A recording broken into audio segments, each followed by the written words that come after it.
তবে জানিস শ্রীরাম, আমার এই অন্তর বলছে রে, কেঁদে কইতে লাগলে শ্রীরাম বলেন বুঝি আমার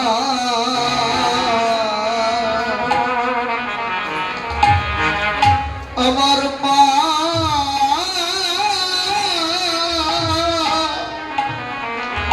ডাকে শ্রীরাম রে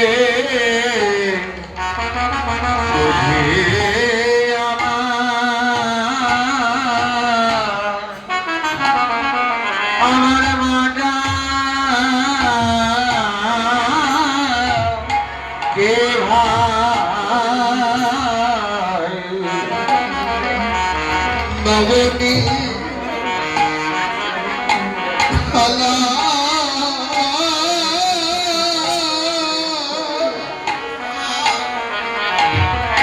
হাতে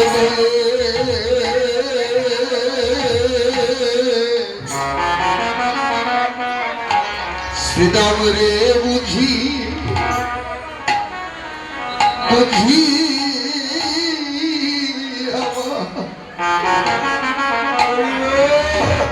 আমার পা ডাকে ভাই নবনী নবনী খালা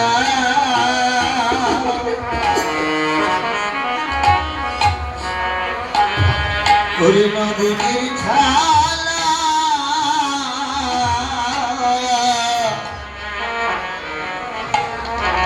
হাত লয়ে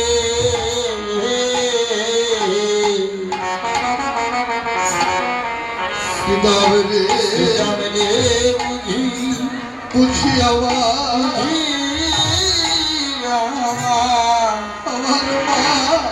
আমার মানা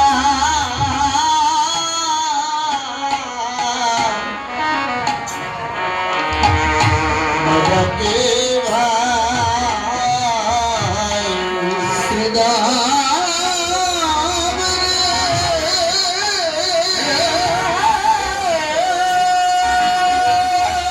মায়ের কথা তোদের নিকটে কি বলবো ভাই, একদিনে কথা বলি সব নবনী চুরি করে খেয়ে মায়ের তারণ ভৎসনার ভয়ে লুকিয়েছিলাম আমাদের ঘরের কোণে। মায়াবার আমাদের বাড়ির আনাচে কানাচে তন্ন তন্ন করে খুঁজেও যখন আমার সারা পায়নি, আমি যে প্রতিবেশীর ঘরে নবনী চুরি করি মায়াবার ভালো জানে। মায়াবার প্রতিবেশীর ঘরে ঘরে গিয়ে একে একে জিজ্ঞেস করতে লাগলেন, হলো দিদি আজ তোদের ঘরে আমার ননি চূড়া এসেছে? ও বাড়ির মা বলেন না যশোদে, আজ তোর দুষ্টের শিরোমণি চপল গোপাল আমাদের ঘরে আসে। মা বলেন কেন রে আসেনি কেন? শ্রীরাম রে কি বলবো সেদিনের কথা। ও বাড়ির মা বলেন জানিস যশোদে, তোর দুষ্টের শিরোমণি চপল গোপালের কথা কতটুকুই বা নবনী খাবে, চাইলে ওর দুহাত ভরে দিতে পারে, কিন্তু কোনোদিন চাইবে না আমাদের ঘরে ঘরে নবনী চোরের মতো চুরি করে খাবে। মুঠো মুঠো নবনী বানরদের ছড়িয়ে ছিটিয়ে একাকার করে দিয়ে একদিন তোর গোপালের হাতে নাতে ধরলাম, বললাম গোপাল রে এমন করে পরের ঘরের নবনী চুরি করে খেতে হয় না। শ্রীরাম রে কি বলবো সেদিনের কথা। ও বাড়ির মায়ের প্রতিটি কথা সেদিন আমার বুকে ছেলের মতো গিয়ে বিদ্ধ হয়েছিল। টুকরে কেটে কইলাম মা গো, বেশ বলেছ ভালো বলেছ,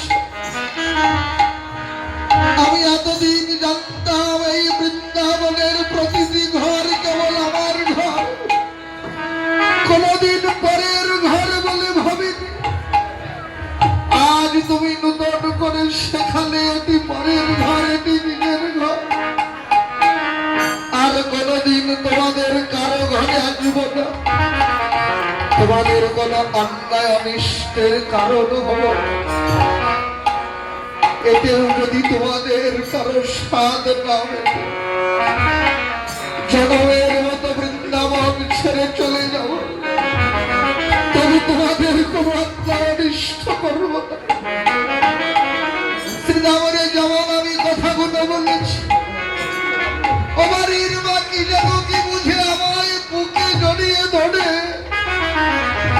আমার দুগালে কত আদর্শ হাত করে কেঁদে বলেন, গোপাল রে আমার ঘাট হয়েছে, ভুল হয়েছে, আসিস কিন্তু যেমন করে লবণে চুরি করিস তেমনি করেই চুরি করবি।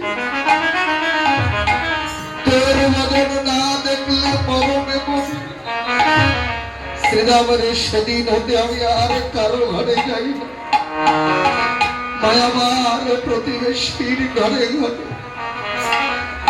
তন্ন তন্ন করে খুঁজেও যখন আমার সারা মেলে, আমাদের বাড়ির আঙিনার মাঝে ছুটে এসে প্রকাণ্ড দাঁড়িয়ে থাকা বৃক্ষের মই ছিঁড়ে গেলে বৃক্ষ যেমন সমূলে মাটিতে আছাড় হয়ে পড়ে যায়,